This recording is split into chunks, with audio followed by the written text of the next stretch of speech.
చిన్నపాటి అంటే major earthquake కాదు, చిన్నపాటి ఏమన్నా అర్త్క్వేక్ లైక్ సీస్మిక్ డిస్టర్బెన్స్ వస్తే ఈ మల్లన్న సాగర్ ప్రమాదంలో ఉంది, దాని కిందున్న జనమంతా ప్రమాదంలో ఉంటారని చెప్పి ఇది సిఏజీ వాళ్ళ రిపోర్ట్లో పేర్కొన్న విషయం మీకు మనం చేస్తాను.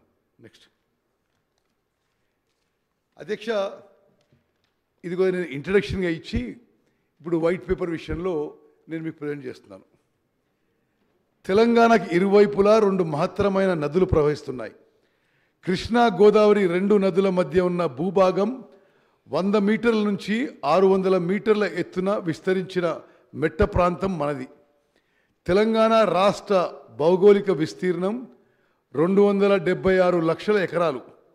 ఇందులో సాగు భూమి 167 లక్షల ఎకరాలు. తెలంగాణ రాష్ట్రం దాదాపు 3,80,00,000 జనాభాతో 12వ అతిపెద్ద రాష్ట్రంగా ఉంది. గ్రామీణ జనాభాలో 62% కంటే ఎక్కువ మంది కార్మికులు నేరుగా వ్యవసాయ రంగంలో నిమగ్నమై ఉన్నారు. తెలంగాణ రాష్ట్ర స్థూల దేశీయోత్పత్తిలో జిఎస్డిపిలో వ్యవసాయం సుమారు 20% వాటాను అందిస్తుంది. మెట్ట ప్రాంతం యొక్క ఆర్థిక వ్యవసాయ శ్రేయస్సును నిర్ధారించడానికి నీటిపారుదల విస్తరణ మరియు నీటిని అందించడమే ఒక మార్గం.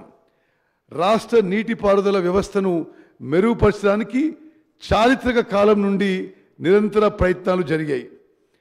కాకతీయుల కాలంలో నిర్మించిన గొలుసుకట్టు చెరువులు మరియు రామప్ప, గణపురం, పాకాల, లక్నవరం జలాశయాల నుంచి ఆయకట్టుకు నీరందించాయి. ఆ తర్వాత నిజాం ప్రభుత్వం నిర్మించిన నీటిపారుదల ప్రాజెక్టులు రైతులని ఆదుకున్నాయి. 1920 నాటికి నిజాం కాలంలోనే మన ప్రాంతంలో మెదక్ జిల్లాలో పోచారం, నల్గొండ జిల్లాలో డిండి, ఖమ్మం జిల్లాలో పాలేరు వైరా ప్రాజెక్టులు, కరీంనగర్లో ఎగోమానేర్ ప్రాజెక్టు, ఆదిలాబాద్లో సదర్మట్ ప్రాజెక్టు, అదేవిధంగా ఫతేనహర్ మరియు మహబూబ్ నహర్ ప్రాజెక్టులు నిర్మించారు. నిజామాబాద్ జిల్లాలో నిజాం సాగర్, ఆదిలాబాద్ జిల్లాలో కడెం ప్రాజెక్టు, మహబూబ్నగర్ జిల్లాలో సరళ సాగర్ ప్రాజెక్టు అప్పటి గొప్ప ఇంజనీర్ నవాబ్ అలీ నవాజ్ జంగ్ మార్గదర్శకత్వంలో నిజాం ప్రభుత్వం నిర్మించింది. హైదరాబాద్లో తాగునీటి అవసరాలకు వరదలు నియంత్రించేందుకు మూసీపై హిమాయత్ సాగర్ మరియు ఉస్మాన్ సాగర్ ట్యాంకులు నిర్మించారు. నిజాం కాలంలో నిర్మించిన సదర్మట్, గన్పూర్ ఆనకట్లు 100 ఏళ్లు దాటినా పటిష్టంగా ఉండి ఇప్పటికీ ఆయకట్టుకు నీళ్ళు ఇస్తున్నాయి. సదర్మట్ ఆనకట్కు ప్రపంచ వారసత్వ సంపదగా గుర్తింపు దక్కింది, world heritage day. Nizam Sagar project నిర్మించి 100 ఏళ్లు చేరుతుంది దగ్గర. ఆ ప్రాజెక్టు ఇప్పటికీ పటిష్టంగా ఉంది. హైదరాబాద్ తాగునీటి కోసం నిర్మించిన జంట జలాశయాలు ఉస్మాన్ సాగర్, హిమాయత్ సాగర్ ప్రజల దాహం తీర్చడమే కాదు, పర్యాటక కేంద్రాలుగా విలసిల్లుతున్నాయి.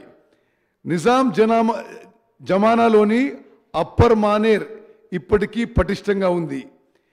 దేశానికి స్వాతంత్రం వచ్చిన తర్వాత నిర్మించిన నాగార్జున సాగర్, శ్రీరామ్ సాగర్ ప్రాజెక్టులే ఇప్పటికీ తెలంగాణలో సాగునీటి వరప్రదాయినిగా ఎక్కువ ఆయకట్టుకు నీళ్ళు ఇస్తున్నాయి. ఆనాటి ప్రభుత్వం నిర్మించిన శ్రీశైలం ప్రాజెక్టు తెలంగాణ కరెంట్ అవసరాలు తీర్చడంతో పాటు నాగార్జున సాగర్, ఎస్ఎల్బిసి, కల్వకుట్ లిఫ్ట్ స్కీమ్కి నీళ్ళు అందిస్తున్నాయి. నీళ్లు, నిధులు, నియామకాలు విషయంలో ఉమ్మడి రాష్ట్రంలో జరిగిన అన్యాయాన్ని ఎదిరించేందుకు తెలంగాణ ఉద్యమం మొదలైంది. ఏళ్లకేళ్లుగా పోరాడి తెలంగాణ ప్రత్యేక రాష్ట్రం సాధించుకున్న ఘనత పోరాటంలో అమరులైన ఎందరో వీరులది, వారి కుటుంబాలది, మన సకల జనులది, సబ్బండ వర్గాలది. తెలంగాణ రాష్ట్రం ఏర్పాటుతో అటు కృష్ణా, ఇటు గోదావరి సాగునీటి గలగలలతో మన పంట పొలాల్ని సస్యశ్యామలం అవుతామనుకున్న ప్రజల ఆశలు, ఆకాంక్షలు ఇప్పటికీ అనుకున్న లక్ష్యాన్ని అందుకోలేదనే చెప్పుకోవాలి. గత ప్రభుత్వ 10 ఏళ్ల పాలనలో నీళ్ల దోపిడీ ఆగకపోగా 4 గింతలైంది. అప్పుడు నీళ్లపై పోరాటం చేసిన ఉద్యమ పార్టీ అధికారంలో వచ్చిన తర్వాత ప్రాజెక్టుల విషయంలో ఒంటెత్తు పోకడలను అనుసరించింది. ఇంజనీర్లు, నిపుణుల సలహాలు, సూచనలు పట్టించుకోకుండా సొంత ఇంజనీరింగ్ ఆలోచనలతో నీటిపారుదల ప్రాజెక్టుల రీడిజైన్ పేరుతో తెలంగాణకి అన్యాయం చేసింది.